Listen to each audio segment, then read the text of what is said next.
From your favorite source for Chicago White Sox talk, delivering news, interviews, analysis, and more. This is the Sox Machine Podcast with your hosts, Jim Margulis and Josh Nelson.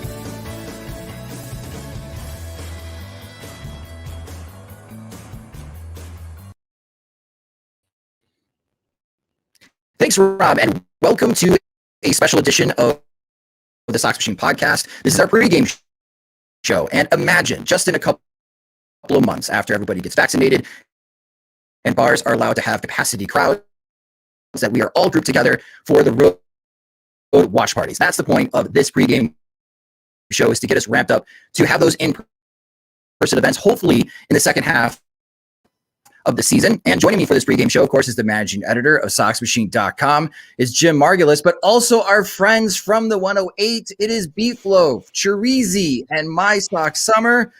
Gentlemen, welcome to another pregame show. Hell yes. Hello. Thank you for having us. Happy to be here. Excited for a game. Snowed out last night. I'm ready for one today, baby. Snowed out. Yeah, crazy weather in the Northeast and in Denver, as the Rockies also got a bunch of snow. That snowed out as far as the Rockies and Mets game. But yeah, this weekend, the plans changed in the Battle of the Sox between Boston and Chicago, as the White Sox-Red Sox game was postponed yesterday. They're going to play one today, and that game is going to start at 3 o'clock Central Time. Tomorrow, Sunday, it is a doubleheader, with the first pitch going to be at 12 o'clock. The second pitch is scheduled to be 4 o'clock, depending on how the first game goes. Again, both of those games on Sunday are only going to be 7 innings in length, unless they go into extra innings. And if they do go into extras, you bet there will be a runner on second base. And then Monday, and on Monday, it is a 10 o'clock in the morning game. You got to love it. Got to love it. So that's the White Sox schedule here. But as you guys usually start with your show, we have to start with, what are we drinking? So My Sox Summer, I'll start with you, man. What are you drinking today? Well, I'm drinking a delicious beer from the 2021 delicious beer from the 2021 sponsor of the Sunday Soak, which is a little show we do on Sundays, Goose Island. It's called Lost Palate.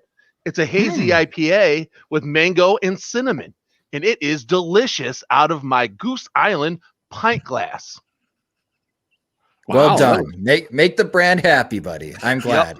Yep. Speaking of branding, Chirizi, what are you drinking, buddy? So I was like, man, we're going to be on with Sox Machine. I should get something representative. So I got the Nelson Hero from our friends at Rev. It's quite delicious. It's a hazy. And it's, I'm going to be feeling good after the 3 that I have lined up in front of me. Nice. Beautiful. Nice. All right, Beef, what are you drinking, buddy? Well, I feel like it's weird that out of the 108ers, I'm the boring accountant guy, but I've got to be the showman when it comes to these types of things. So what I'm drinking today is, I brought it for you, my man, Josh Nelson. I've got my fishbowl ready to go here. It's got Tito's vodka. It's got some soda in there. And then it also has this orange tangerine Neo that is mixed in. That cannot be good. And it is delicious. It's refreshing. It's like if Sunkist was even better. Sunkist, if it was even better, that's what I'm drinking right now. It's the diuretic that hydrates. It's like the Four Loko for an athlete. Jim, how did you know I'm sitting on a commode while we do this show? All right, Jim, what are you drinking this time? I actually remembered to get something this time rather than water, so I am drinking. I'm on the hazy train here with the Voodoo Ranger, New Belgium. Simple but effective. Freaking love hazies. I love hazies. Hazy fishbowl. It's going to be a very interesting show. Oh, man. Well, anyways, that's what we are drinking. You guys can post what you are drinking as we pregame before the White Sox and Red Sox Saturday afternoon tilts. You can post it in the YouTube comments, and whatever comments, if they are funny or something that adds to the conversation, we'll post them during the show. So thank you to everyone that's watching live on youtube.com/Sox Machine. We're also pushing this out on Periscope. So if you're watching on Periscope, welcome. And for the video game nerds on Twitch, if you don't want to watch past clips of Lucas Giolito and Carlos Rodon playing video games, welcome to the live show. So for the White Sox and Red Sox today, let's quickly get the house clean as far as the chores out of the way. The Boston Red Sox, again, they are 9-4. They're one of the hottest teams in Major League Baseball. They did the White Sox a big solid, winning 3 out of 4 against the Minnesota Twins. Offensively, very good. They're averaging 5.76 runs per game. On the run prevention side, they're only allowing 4 runs per game. And then offensively, they're hitters. The guys really need to watch out for. Rafael Devers, Alex Verdugo, and Xander Bogaerts have been having a great week for the Boston Red Sox. And for your lineups today, we'll start with the Chicago White Sox. It's going to be Tim Anderson leading off at shortstop. Adam Eaton will be batting second in right field. A little switcheroo here by Tony La Russa. Yohan Moncada is going to be batting third. Jose Abreu drops to cleanup. Yermin Mercedes batting fifth. Catching will be Zach Collins. Another day off for Yasmani Grandal. Luis Robert batting seventh in center field. Andrew Vaughn batting eighth in left field. Godspeed playing in Fenway for the first time. Best of luck, rookie. And Nick Madrigal batting ninth at second base. And Jim, we'll start there as far as Andrew Vaughn. We talked about it. We hyped it up. We hope it's better than what Nicky Delmonico did at his first time in Fenway. How confident are you in Vaughn's ability playing left field in front of the Green Monster for the first time in his career? Oh, add Eloy Jimenez to that too, because he also he got trapped in the corner. Delmonico had spatial issues, like ranging in left field, but he got trapped along the sidewall. Ball bounced over his head and lost track of everything. It got pretty ugly. I think it should be more or less fine, just because he's so conservative. I think he might give up an extra base being too careful, too far away from the wall, maybe rounding stuff off too much. He doesn't seem like he's somebody that confident in his athleticism to really make a really embarrassing error. Like Delmonico was booking it.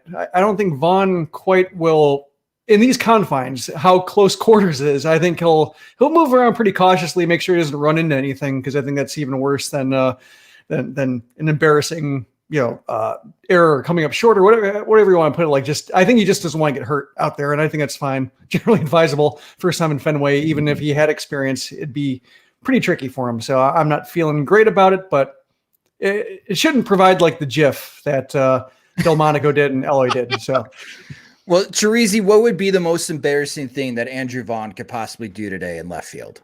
Run into the wall. I mean, that's obviously with it is not as far back. That's the worst thing that's going to happen, right? I think the other thing that the things I'm most worried about today are him coming in too far on Timmy, because I think Timmy's going to play most of left field today. But the other piece though is I'm not terribly concerned, because I do think Timmy and Yohan have a lot of range out into the outfield. So if there's balls that are kind of in between, I think they're going to get to him. And then the other thing is, with Cease on the mound, the ball's going to get hit so hard that if it hits the wall, it's just going to shoot back into the infield. So we should be fine. Nice. It's is that what volleyball?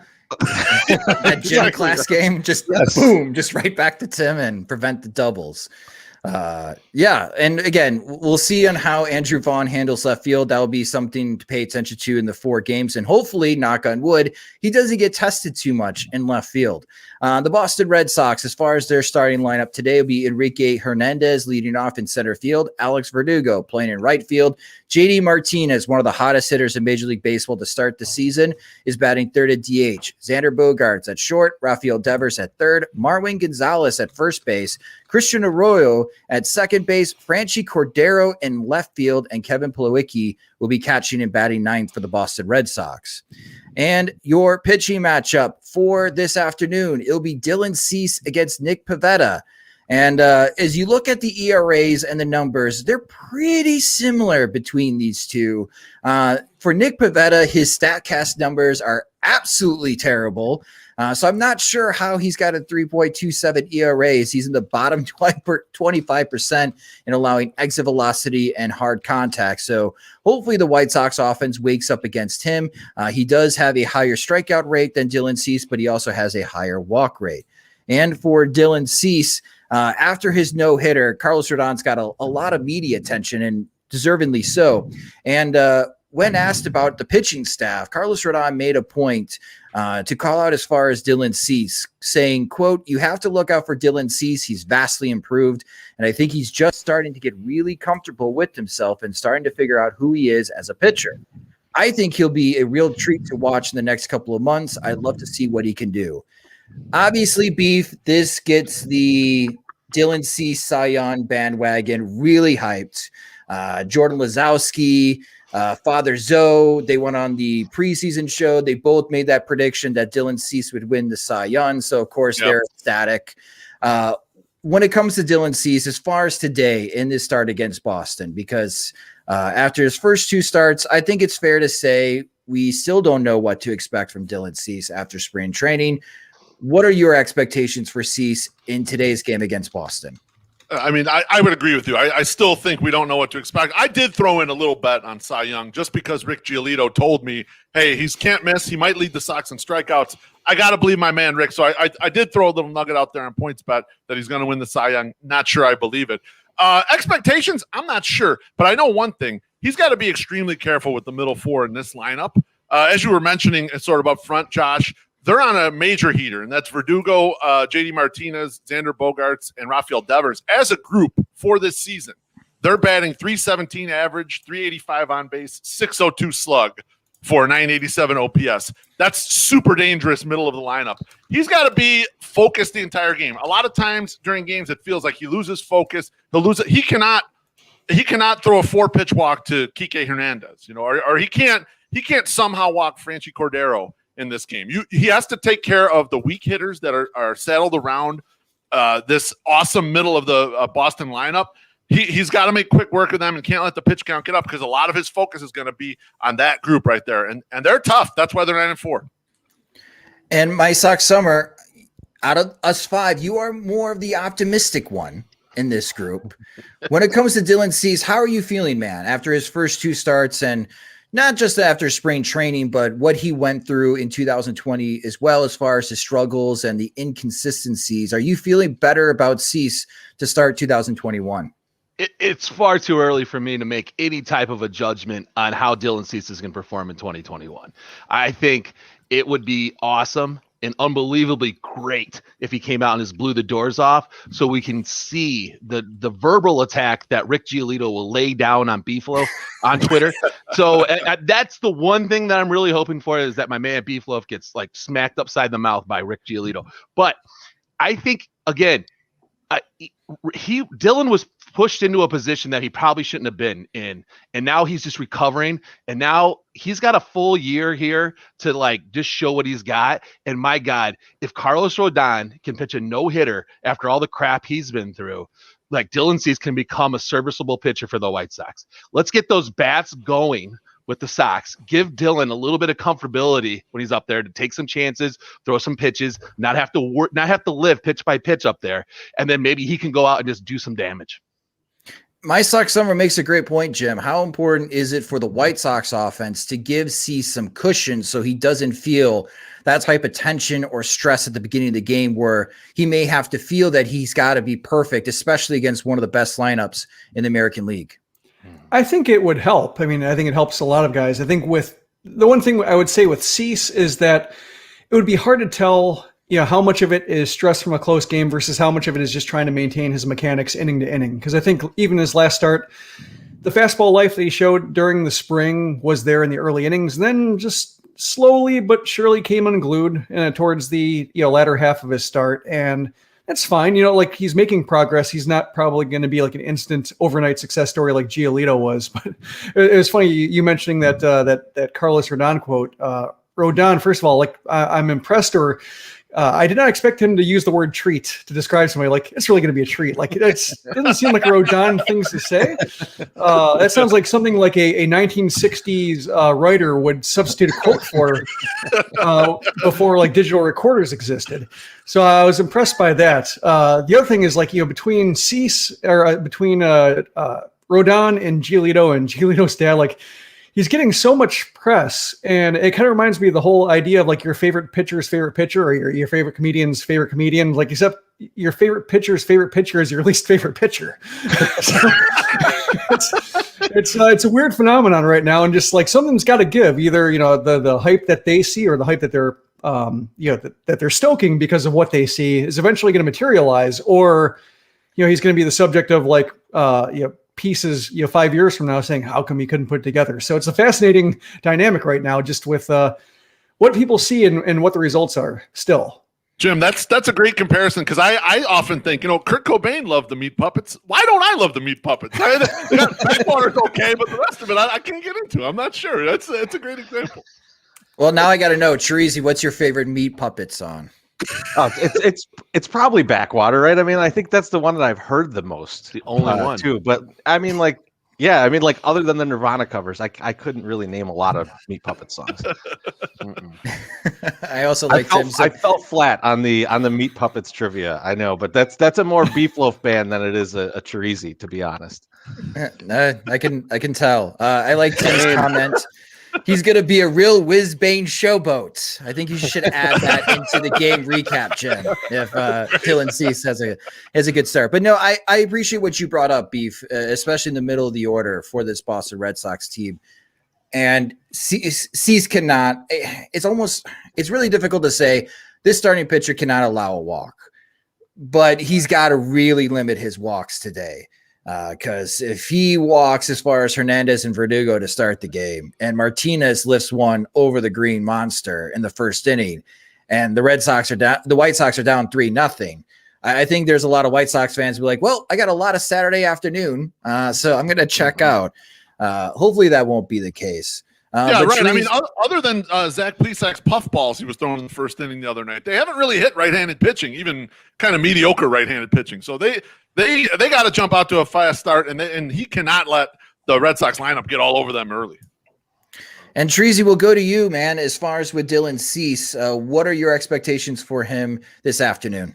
Yeah, so I mean, the one thing that I took from that Rodon piece was that he said he's starting to get really comfortable with himself, as opposed to saying he's really getting comfortable with his pitches or with his arsenal or anything like that, which really makes me feel like this is either a very mental thing or a very mechanics-based thing, which worries me.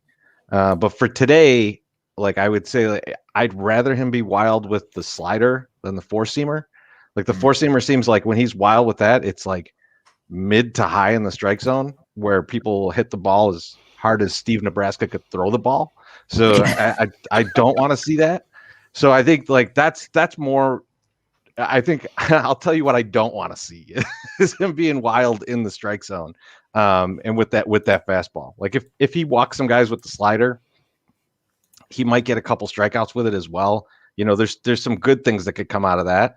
The mid to high right down the plate pitch that he didn't want to throw, those are going to kill us if he throws those. Well, we'll see how Dylan Cease performs today.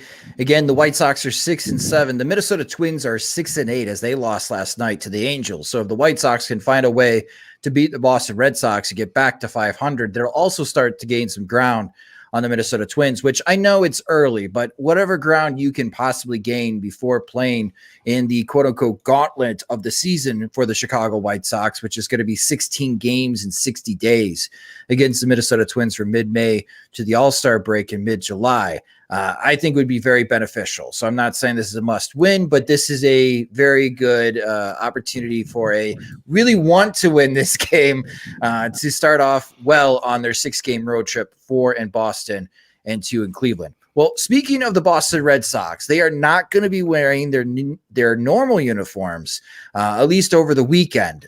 They have the Boston Red Sox City Connect jersey. And let's get this bad boy out before it scares everybody while watching on the TV. And this is what it looks like. It is yellow and baby blue. And I have to ask the graphic artist here, as far as the expert, Jake, My Sox Summer. Whoops, I got to take a drink there. My Sox Summer, when you're looking at this uniform, what are your thoughts as far as the look that Boston will be repping this weekend? I didn't know that UCLA was in Boston. because that was like the first thing I saw on Twitter about these is that they look like a Bruins jersey. And then I read more into it, and it's obviously the Boston Marathon, and it's like they're paying homage to that. And I don't know. They look awful, to be honest. I don't like the colors. I don't like the whole look. And then I asked you, Josh, pregame, if this is something, if they're raising money or donating money, and they're not. So it's just in tribute to, and it's like, I don't get it. Like, I'm not really sure. And it reminds me also of the Tampa Bay Rays when they made those fake retro jerseys, because they had to have retro jerseys. Yeah. See, Jim, the fullbacks, yeah. Yeah, I mean, they didn't have a throwback, so they're like, we'll just make one up. And like, they made the most awful jersey ever. And then Boston's like, yo, hold my beer. I'm going to make one a little even worse. You know what I mean? So, I mean, there's so many good things about Boston, like, that you could use, right? Like, that's what everyone tells me, because East Coast people love East Coast places. And they just are like, Boston's the best. I love Boston. So, like, do something cool, like not a marathon. Like, I don't want to think about a marathon while I'm watching baseball. I mean, you know, that's tiring. I want to just chill and eat hot dogs and just, you know, be there. So I'm not a big fan, if that wasn't clear. Well, Jim, I know you're big into the uniform aesthetics. We've talked about this in the years past between teams. For me, this is going to be a bit jarring, especially with whatever the White Sox wear. The White Sox wear their road grays. So you have very monochromatic on one side, and the other side they're wearing neon yellow and light blue. It could be a little bit jarring, but how are you feeling about this uniform combination we'll see on the field today? Yeah, I was thinking the faux backs, except I actually kind of like the faux backs. Like the 70s, I think they accomplished what they're supposed to do, like the whole 70s era of uniforms. They're all garish and out there, and like you had like, you know, the Padres original ones, and Houston just having some really bold choices. So I thought it fit in with what they were trying to do. Like it's an acquired taste, I think, but it's fine. But yeah, it feels, you know, between that or like the turn. Remember the turn ahead the clock promotion where they were trying to predict future jerseys and how they might look, and the sleeveless uniforms. Yeah, pretty much. Like it's just, and really they should have been jumpsuits, I think, if anything, because that every movie from the future, everybody is wearing single piece outfits. But, Yeah, but it's just, I don't think it's quite bold enough to be something different. It just looks like a generic uniform, like a generic, like Boston. Like, you know, like say if like a movie couldn't get the rights to Major League Baseball, so they had to call themselves like the Boston Marauders or something, and come up with a fake uniform. That's kind of what it looks like. It's just not. It's a stand-in for something else that's not classic or crazy. It's just there in colors that don't make sense to in a baseball setting, at least. Yeah. Yeah. Let's bring this up again. So Chirizi, this is Alex Verdugo being the model, of course, rocking his 99 chain. Anyone that you could think of that would actually look good in this uniform? Well, I think is it Xander Bogaerts who's from, I think he's from Aruba, right? And I think he said that that's close to the Aruba flag, so he likes it in that respect. So I think if everyone on the team was from there and it was, you know, paying homage to their home country, that might work. I mean, like a Brazilian soccer player probably look good in that. Yeah, I don't know. Like, no one looks good in yellow. I mean, like, you know, not even banana loaf. What do you mean? I look good in yellow. I remember you bought a yellow Spam shirt back in the day, and you're like, yellow is the thing. This is going to be my new color. Yeah. You haven't bought anything yellow since then because it's a terrible color. Yeah, that's kind of true. I had one yellow shirt my whole life. It was from one of Nick Oliveri's bands, and it was and I realized I bought a shirt from a guy who's done more cocaine than Keith Richards, so obviously it's going to be a terrible color. But yeah, that's the only yellow shirt I've ever had. And actually, Chirizi, that shirt is yellow hat 10 feet away from me. Safety yellow hats, very good. You want to get those. You want to buy those from our store. It is. I actually own one. It's great for walking the dog when it's night and somebody can actually see you. But we had a previous comment here, and this is from Mailman Jack. For $440, you better get some chata with it. So Beef Loaf, $440. Would you spend that type of cash on a City Connect uniform? No, I mean, I general, like, I like loud colors. I like wearing reds and stuff. Like, it just fits my personality. But I mean, these guys, the 108 guys can tell you. My Sox Summer can tell you. He'll send around a design of some merch he wants to do, and he's like, "What do you guys think?" I'm like, "I don't care. Like, it doesn't matter. I mean, I got this jersey. I don't care. This is gonna float by in my life. I will never remember it. And then 3 years from now, when we're all doing a show together, we'll be like, "Remember that jersey?" And I'll be like, "Oh yeah, the jersey." But to me, it just doesn't resonate. I don't know. Like classic jerseys kind of do, but then and like Jim mentioned, the wild jerseys of the 70s are great. But this is not that. So I agree. If they had gone, they needed to go like a little further, right? This needed to be like highlighter yellow. If they wanted to go with a yellow, go with some shit that no one will ever put out there. It can't be like an Easter egg looking thing, right? It's got to be like fluorescent. Right, that's what I'm saying. You want to go that far, then you're like, all right, you did something here, right? Like the Los Angeles Clippers are gonna be jealous of your jerseys. Like, come on, we'll put those on our guys.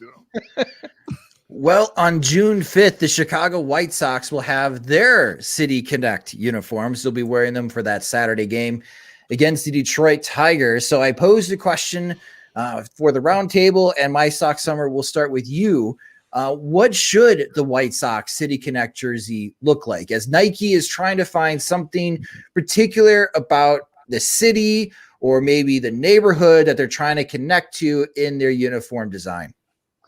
Well, what I think they should do, obviously, or not obviously, but I think you should take this moment to put something out on that field that not only will get people inspired, but get people pissed off as hell.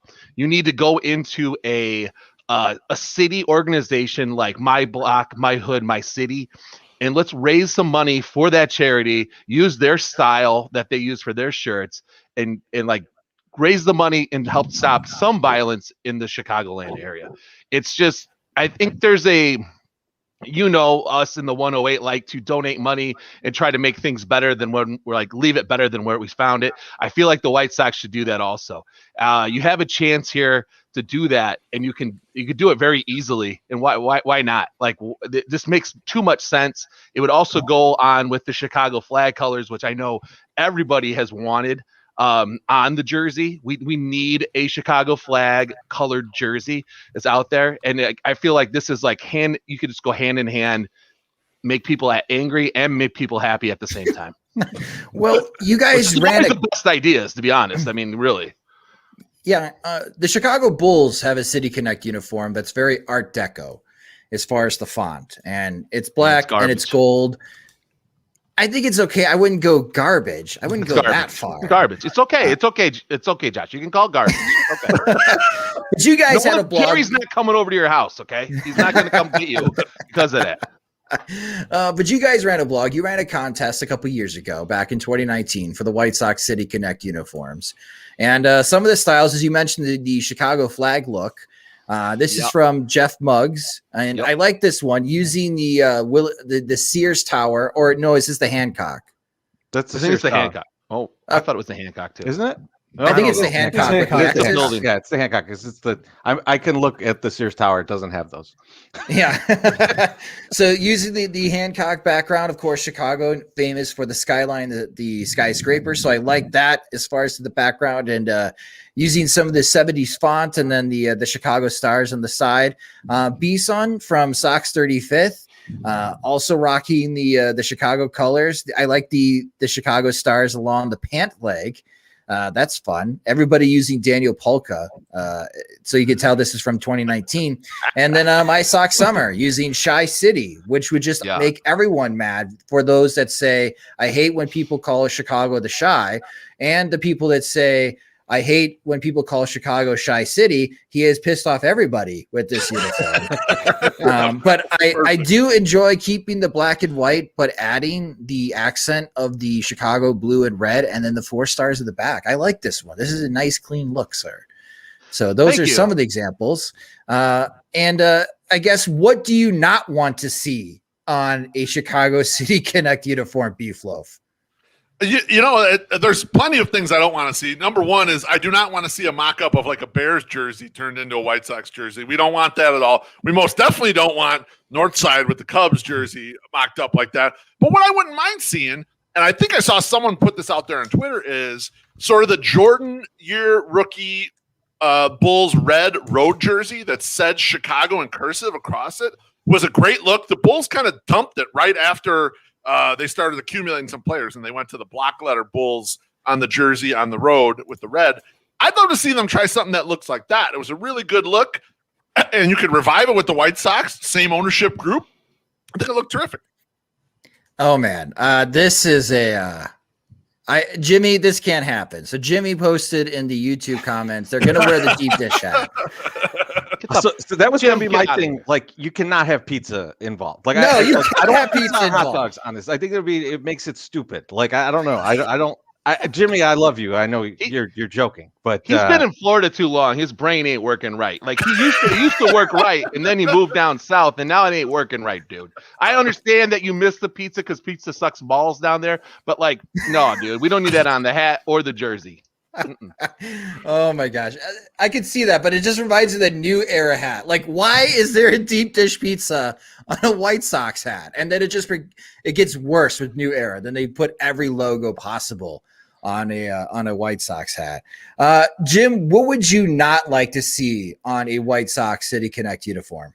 Well, I guess, when thinking about White Sox uniforms in the past, like the 72 road jersey that was, baby blue with the red lettering, that basically covered the colors of the Chicago flag. They didn't have any stars on it, but otherwise it had the same kind of color theme to it. So it would feel like if they went in that direction, it's been done before. I think, being a transit map dork, I would enjoy a transit map. Yes. A transit map, like the CTA spots. Yeah. It's Chicago's a vertically oriented city. The uniforms are vertically oriented, so why not take advantage of that? Yeah. No, I don't disagree with Jim there, honestly. I mean that's actually quite a bit. It's a very cool look, and if you look at the CTA map with all the different colors of all the lines and everything, it's very cool. But the North Side's probably going to do it before we do it, just because it's goofy. It's too far outside the box, bro. Like, we sat down with the White Sox marketing department a few years ago, and I remarked, because they had just brought that font back, it's new, but it looks like the old Chicago White Sox font from in the 90s. And I said, I love it. And the guy's like, yeah, I've had that design for 12 years. Jerry finally signed off on it this year. So it takes a very long time for them to sign off on new things. And now they're using the hell out of it. So it takes a little bit of time. Well, I guess that means the White Sox are signing Justin Verlander 12 years after they should have probably acquired him. Don't say that. They're going to need a pitcher next year. We'll That's take true. him. That's true. He's still married to Kate Upton, right? Calm down. Oh, here we go. I'm just saying. Here we go. It'll be worse. My Sox summer. Yeah, that'll be part of my Sox Summer's Sox Machine off-season plan project. Sign Justin Verlander, but I'm really signing Kate Upton to show up to all the games. We can get the Kate Upton bobblehead. That's all I'm looking for. So we're good there. So so I'm a little stuck on this roster transit map. Would you have every color of the transit line, Jim, on the uniform? Why wouldn't you? Like, if you're going big and bold and crazy and one-off, I think you should try to make it as, if not accurate, at least discernible as possible. Like, if you're watching from home and you see all the colors and branching out different directions, from the ankle to the collar of the jersey, then I think everybody would get it. So I think you have to make it apparent enough to be understood on TV. Jim, would it be good though to be if you did so, like the Jeff Muggs one that we had up with kind of the Hancock behind it? If you had a muted train line map underneath, kind of the number and the name and everything, if it was kind of muted almost in the background, I think that could look really cool, because I would take that as a compromise. I think I'm trying to shift the Overton window to go as nuts as possible. Then eventually, they meet me in the middle, and I pretend like I'm giving up something, but ultimately I'm fine with it. I do that with these guys all the time. That's how I run the 108 merchandise. Yeah. But realistically, I mean, this idea is great because there's a lot of merch behind this too. People would want to buy jerseys and everything, and because it's kind of universal. Everyone, I know the train lines. This is a cool shirt. I think it could really go. I will say that the one proposed jersey with the skyline, just over the belt line, looked like somebody got bisected. Like, I wouldn't do that in red. It was a little awkward there. It was a little awkward at the stomach. It felt like they Especially, got attacked with a sword, and then they had to like dress. I think also with our current team, I don't think you want to accentuate the belt line. Like, Yerman's going to be like, hey, what are you doing here? That's shaming again. All right, cool. Carlos Rodon, another one. You know, we got a few thick boys on the squad. You know, Thick so I king. gotta watch out for them. Thick kings. I'm sorry. You're right. I don't know if we should include all the colors of the line though on the transit uniforms. We can skip the yellow one, right? I mean, who takes the orange yellow is line to definitely school? in. Orange is What do you in. got against Muskogee Swift, man? I don't know anyone that takes it. I've lived here for more than a decade. I've yet to ever go on the yellow line or know anyone that takes that line. So if you take the yellow line, That's true. I've never been on it. Never been on it either. yeah, you lived here your entire life. So there. But yeah, the orange, the green, the red line for sure. And then Purple. Yeah, purple obviously associated with red. Good call. The Chicago flag. I think the Cubs are going to take that one.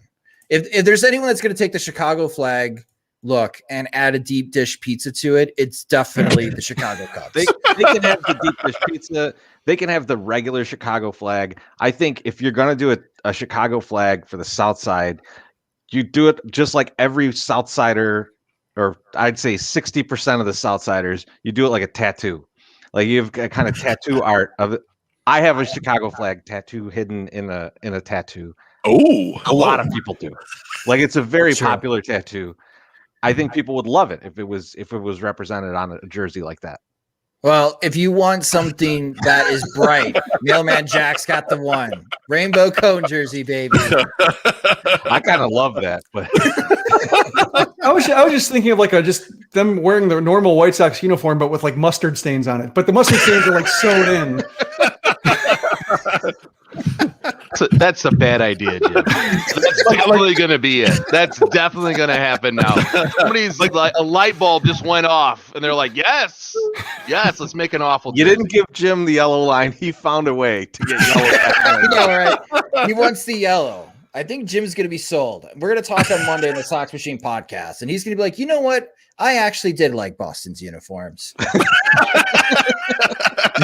You're sold now. Yeah. I've just been sitting here silently absorbing your yellow slander. No, we didn't. We went highlighter. We said go more yellow. Tracy and I were Okay. more yellow guys, you know, right? You got to really go for it if you're going to go for it. That's right. Let's go. All right. Well, we're about 22 minutes away from first pitch between the Chicago White Sox and the Boston Red Sox. For those that just jumped in, welcome to the Sox Machine from the 108 pregame show. We'll do this also in May and June. We are hoping that in the second half of the season, rather than doing this online, streaming live on YouTube, we're going to be doing this face-to-face with our road watch parties, which we are hoping to launch in the second half of the season once enough people have the vaccines in them and the number of COVID cases go down and we get the green light to open back up to full capacity at the bars. And we'll let you guys know what bars we're going to be at. And fingers crossed that we're still hopeful for the mega tailgate at what was formerly known as Miller Park, but now American Family Insurance Park in Milwaukee for the road game between the Chicago White Sox and the Milwaukee Brewers. And you know, Milwaukee folks, they love Chicago folks. I say that very sarcastically. Right. They despise Cubs fans, but it's been a while since the White Sox and Brewers have played in Milwaukee, so it'd be fun if we could actually pull that off. But again, thank you guys so much for watching us right now live on the stream as we're about 20 minutes away from first pitch. So let's go from the City Connect uniforms, and I want to play a little game with everybody called Buy, Sell, or Hold. We are very early in the 2021 season. The Chicago White Sox, again, they're 6-7. They've only played 13 games. Nobody, as far as in Major League Baseball, I think, has played more than 15. But we are halfway through April. No big reason to freak out. Remember the Seattle Mariners a couple of years ago started like 13-2 and they didn't even win 70 games. And we all remember the Washington Nationals a couple of years ago that had a terrible 40-game start, but they end up winning the World Series. So the season's not over yet for anyone that's starting poorly, and you haven't won anything if you have started very fast out of the gate. But we are almost done with the month of April, and recapping as far as the first month, everybody will be doing that in a couple weeks. But at this time, kind of like with the pandemic, there's a lot of people that made a lot of money on Wall Street. As far as stocks went down, and they decided if you got the cash, buy stocks now because it'll jump back up to normal once life gets back to normal. And that has been the case for some. And there are other companies where people have told you sell everything you got because this company is not coming back after the pandemic. And then you'll also read articles saying hold, don't sell, don't buy, just hold what you got. So with that type of theme, we're going to apply it to the Chicago White Sox and buy, sell, or hold. And I thought I would start with the softball here. The man of the hour, Carlos Rodon, after throwing his no-hitter, and he has looked very good out of the gates in his first 2 starts. Beefloaf, I will start with you. Will you be buying, selling, or hold any Carlos Rodon stock that you have? Oh, Josh, I mean, we were walking down the concourse, down the ramps after the game, after the no-hitter, celebrating, and I turned to you and I said, what if Carlos Rodon is real? What if he's actually really good? And I think for me, this is a great buy opportunity. What he looks like to me is, you ever have the kid that comes back from the summer, like he was good, and then the next summer he comes back and he's grown 4 inches and he's put on some muscle and it looks like he's in shape? That's what Carlos Rodon looks like. He looks like early Bruce Banner the first time he turns into the Hulk. Like that was him in the Seattle start. He looked pretty good, but it was a little bit not quite harnessed.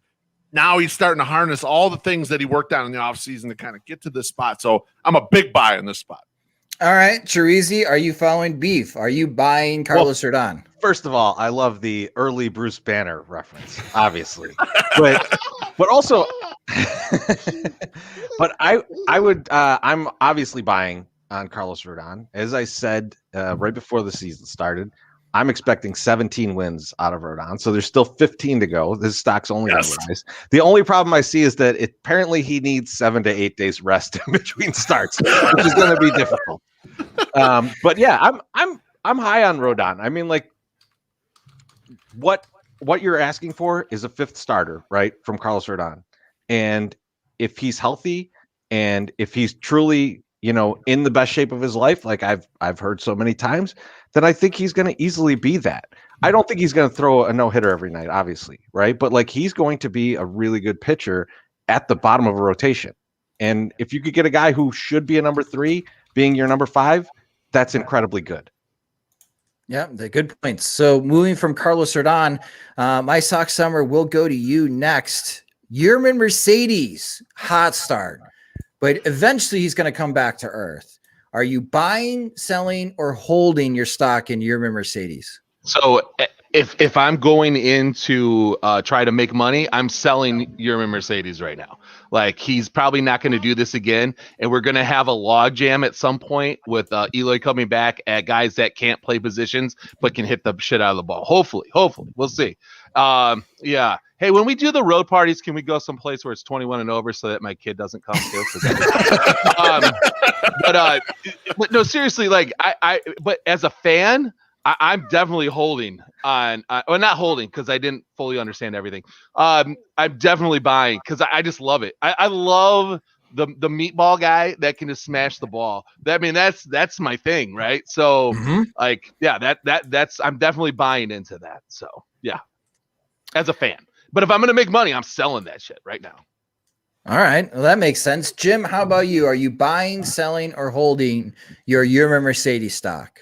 I'm kind of thinking along the same lines. Like I would, if say I were trying to buy now, I'd say I wouldn't buy just because like you're not going to make money on that. But if you had it from the beginning and it spiked in value, and now it's kind of slowly coming down, assuming that he's not going to hit 476 the rest of the way, it still like feels like you still want him in your portfolio, basically, that you still want that kind of bat. The talent is real enough. I think he can hit decently enough to be a DH option. And I would say I'm not buying Andrew Vaughn. I'm not buying a couple other guys who might be trying to contest for those at bats while Eloy is out. So for the time being, I'm going to hold on to him just because I think he's going to be a very useful player, throughout the term of Jimenez's injury.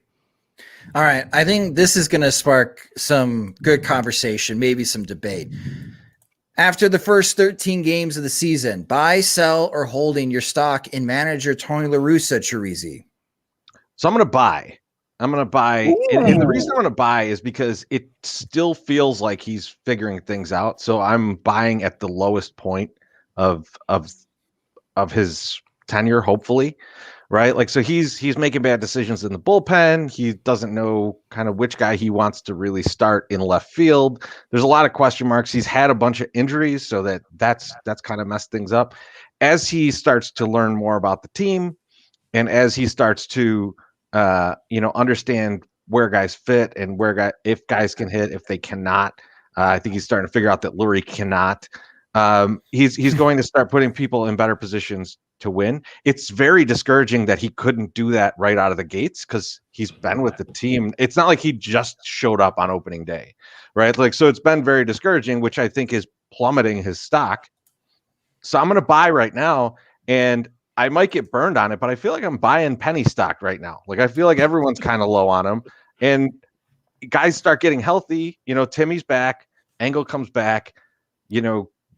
I think, we'll get to the other guys later of how I feel about each of them, but I think that it can go up from here quite a bit, and so I'd buy at this point.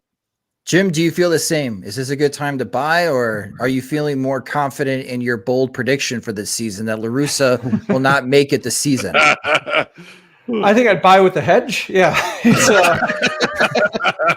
just to cover that so I don't lose out on that opportunity.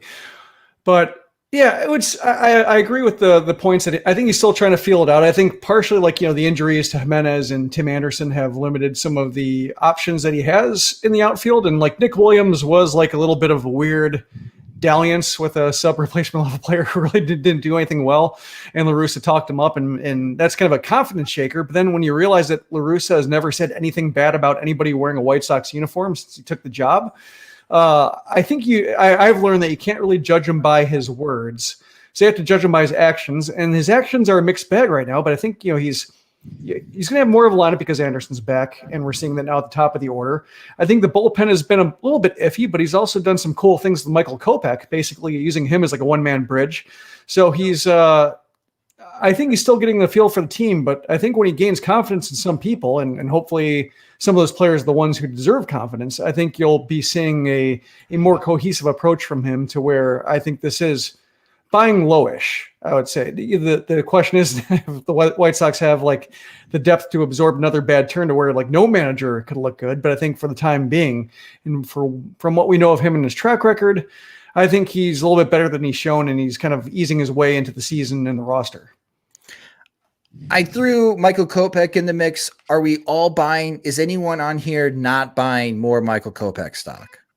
You're not. Okay, Beef. Why are we not buying? I am absolutely happy to sell the Michael Kopech stock, and I love Michael Kopech, but I don't think 45% strikeout rates and almost zero ERAs are going to maintain with him. He hasn't been in enough stress yet, enough pressure. He hasn't thrown enough pitches yet for me to really realize and see what he is. I may or may not have suggested to trade him last offseason, and his highest and best value for the White Sox may end up even being trade, which I also think about another hard-throwing guy that we're going to probably mention in a little while. I'm just not sure at this point. I've loved Michael Kopech's performance to now, but really, I mean, you should be able to get that performance out of some guy, random guy that you find and put somewhere until he becomes a starting pitcher, until he endures that stress, and until he becomes the one carrying a load of 130, 150 innings. I don't believe it yet, so I'll sell. All right, I'll buy your stock. Whatever stock people are selling, Michael Kopech, bring it over. I would say there's going to be a bump. Like he's going to have a dead arm period or something just as he gets into the grind of a season that he's missed out on for the last couple of years. You might encounter like a couple week period, 2 to 3 week period where he just isn't right or is trying to overthrow to compensate for velocity loss or doesn't have the life. But I think if we're talking about long-term holding or long-term buying, then I think, it's looking pretty healthy right now. Let's talk about the other flamethrower, Garrett Crochet. And Chirizi, I'll start with you. For Crochet, the velocity is down from last year. He's living mostly at 96, 97 miles per hour. He's yet to throw a single pitch harder than 100 miles per hour, which we saw him throw the majority of time when he pitched in 2020. based on his start to 2021, are you buying, selling, or holding your Garrett Crochet stock? Do you remember the end of Trading Places? Yes. When Randolph and Mortimer were screaming, sell? That's how I am right now. Yes. Now, I like Garrett Crochet. Like I want him to be fantastic, but Garrett Crochet is right now a one-pitch pitcher. And you're either going to see him somehow develop his other two pitches in the major leagues against major league hitters in real time, or he's going to have some struggles, right? I just have like this old feeling from owning all the Chris Ray stock ever that a guy who's only going to throw fastballs is just not going to hold up in relief. He's not going to hold up in the majors if he only throws fastballs. And if the other pitches are too much for his arm to stay healthy, then it's even worse. So like, I don't know. I'm not excited about Garrett Crochet right now. I might be the only person who's not, but I'm selling all of that right now. Well, Jim agrees with you. Jim, why do you agree with Chirizi? I've been kind of down on him from spring training, and nothing personal, just more a matter of, when he's not throwing 100, I think that requires you to know a little bit more about pitching against major league hitters. And he just doesn't have the knowledge yet, doesn't have the development yet. And I think just, watching Rodon struggle to find a routine and find just how to prepare against major league hitters, watching Carson Fulmer never find it when he was fast tracked. Like, I think the idea of showing up and just throwing zeros more often than not against major league hitters is really hard. And I think Chris Sale, like every attempt to find that fast tracker since Chris Sale has proved that what Chris Sale did was really difficult. Even Chris Sale in his first full year in the bullpen had like a 6 ERA through May. Like even he had his struggles. So, to find somebody who's doesn't have a Sale's wipeout slider, doesn't have the advanced changeup that Sale had basically in his first full year. And he's down to one pitch, and that one pitch is, 3 to 4 miles per hour lower than what it was last year. It seems like really a lot to ask from him. And I just, I'm not down on him so much as I don't want to be the guy asking a lot from him because I think it's unfair. Well, let's move over to the veteran hitters, the guys that we are expecting to have big offensive seasons in My Sox Summer. I'll start with you because I know you love debating this player, especially in the Facebook comments of White Sox Facebook, which is a very dark and dangerous place. It is. It's horrible. It's the 8chan of White Sox fans. It is the 8chan of White Sox fans. Yes. Buy, sell, or hold Jose Abreu, who's off to a very slow start in 2021. So listen, this is the garbage man, right? He's the garbage time king. That's what everybody loves. That everyone loves when I post that GIF or whatever the heck it's a meme, whatever. I don't know.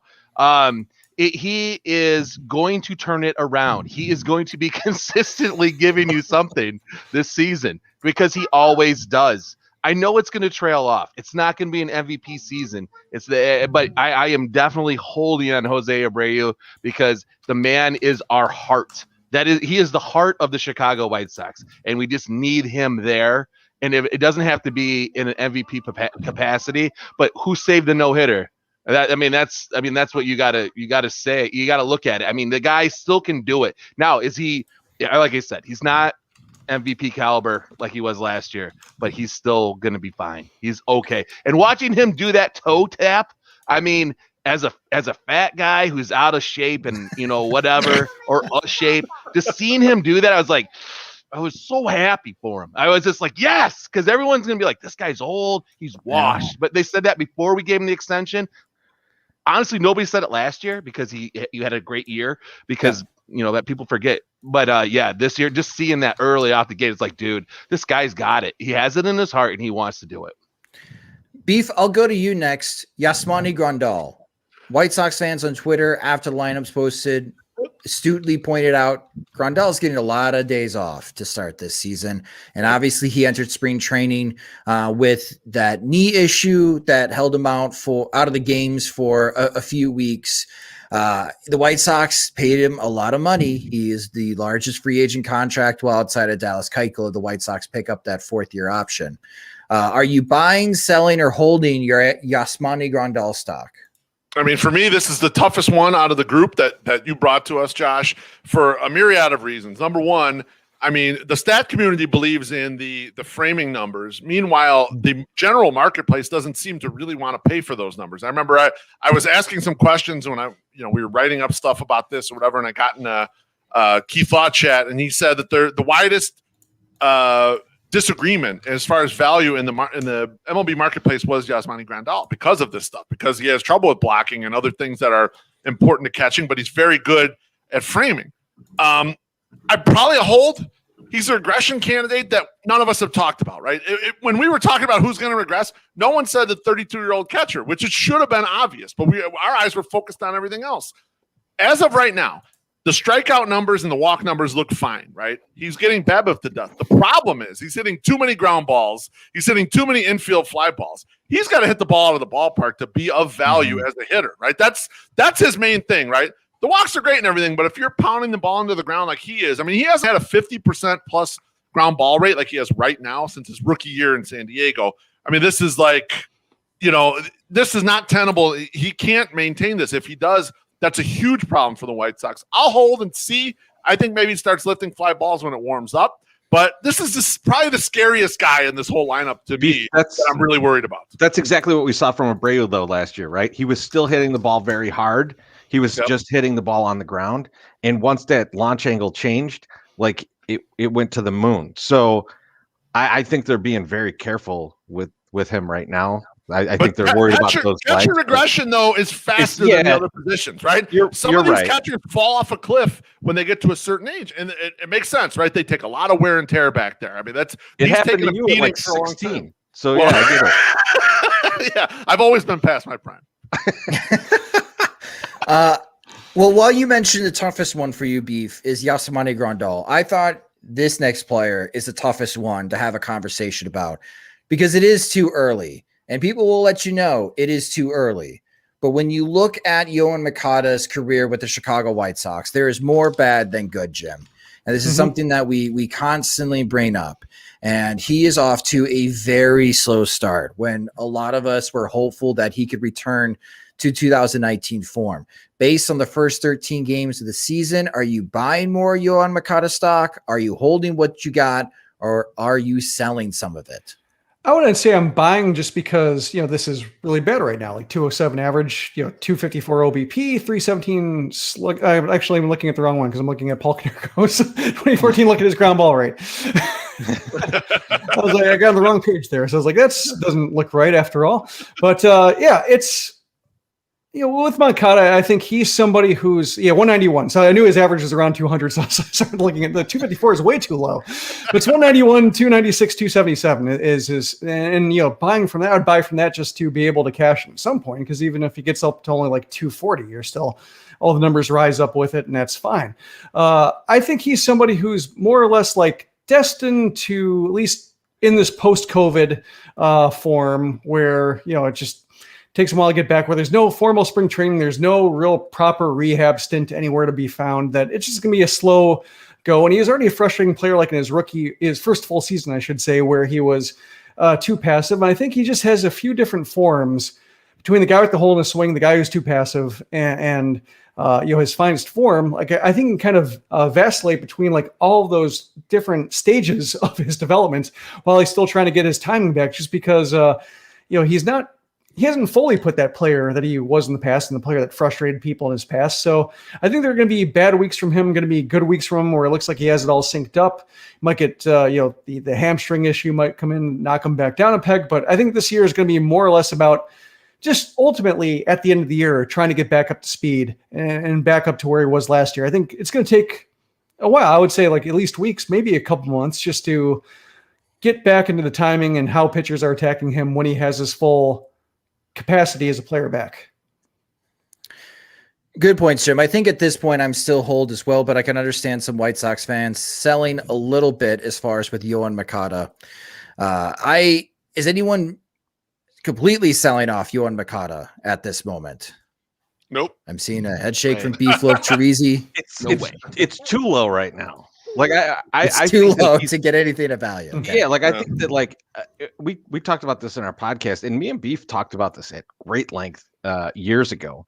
And like, I still think that he's kind of like a high 700s OPS guy with really good fielding. And I'm good with that. Like, I'm not going to be mad if that's what he ends up being. Obviously, we all want 2019. I don't think we get that. I think that was an anomaly more than anything else. And so if he's like a just sub 800 OPS guy who plays a really good third base, like, you should love that. I think people will still be a little mad about it. Yeah, Right. because they gave up Chris Sale, right? I mean, if Michael Kopech doesn't become a starting pitcher and he's a reliever full time, if Yohan Moncada is a good glove third baseman who's in the high 700 OPSs, he'll never see the All-Star game in the American League unless he just has a career first half of the season. Yeah, I would say White Sox fans then at the end would be pretty disappointed about the return of Chris Sale. So hopefully that is not the case. I'm still hopeful that Yohan Moncada gets hot along with Jose Abreu. But right now, if you had to ask me, who do you think is more likely to get on a hot streak? I would say Abreu than Moncada. And that's kind of scary, as we were hoping that Yohan Moncada would fill the void for Eloy Jimenez. But hey, that's why we're watching Yermin Mercedes now playing DH. So we're just a couple minutes away from the first pitch between the Chicago White Sox and the Boston Red Sox. That game's going to start at 3:05 Central Time. You can watch that game on NBC Sports Chicago. For those that are in the region, if you are out of region, it is NESN in the Boston area. And also Fox Sports 1 will be carrying today's game between the White Sox and the Red Sox. So as we finish this episode up with the pregame show, guys, let's do our picks to click. Jim, I will start with you. Who is your pick to click today? I'll go with Yohan Moncada returning to Boston, batting in the third spot. It's just the kind of trivial switch in the lineup that can get good results, and then people say that they should have done it all along, and why it's going to make them yell at lineup cards even more. So that feels good to me. All right, that's a good pick. Beef, who is your pick to click? I'm going to go with Jose Abreu, and the reason why is, these type of players right here. When I was vouching for the contract being okay, they kind of go through languid periods. These power hitters like this, they go through periods where it looks like they're terrible, and then they spring back and go through these periods where they're super hot and they hit a bunch of home runs. I think Jose Abreu is going to hit that period about starting today. Languid is a great word. Thank you. All right, Treasy, who is your pick to click? Just for you. This is a special one for you, Josh. Zach Collins. Yes. Couple cheap home runs today. Couple right to that corner. All right, sounds good. That sounds good, man. Two home runs. I'm calling. Everyone bet that? Wow, I'm on it right now. Actually, I'm gonna do it right now. 2 home runs from Zach Collins from Chirizi, so he'll go 0 for 4 with 2 strikeouts. All right, my Sox summer. I'm gonna pass mine off to little Miss Shortstop here. She's gonna tell you who our pick to click is. Yes. Who's your pick to click? Timmy. Tim Anderson. Nice. That is easily her favorite player and one of the only players she knows other than James McCann and Daniel Palka. So Timmy Anderson is going to do good today. And what are we going to tell all the Sox fans? Say it. Go Sox. Go Sox. Shortstop awesome addition solidarity to the show. Yeah. My pick to click, I'm going to go with Nick Madrigal. I think he'll surprise today. I think he hits one off the Green Monster, and it's a legit extra base hit. So I'm thinking it's real low on the Green Monster, though, right? Jim, let's not get crazy. All right? I don't think Madrigal's hit a fly ball that high to go over the Green Monster at any time in his career. But I am hopeful that he'll pick up an extra base hit today. So he'll be my pick to click for the White Sox at the bottom of the lineup. But that will do it for the Sox Machine from the 108 pregame show. Again, I hope everybody enjoyed this. We'll do it again in May. We'll do it again in June, as this will serve as our substitute for our road watch parties.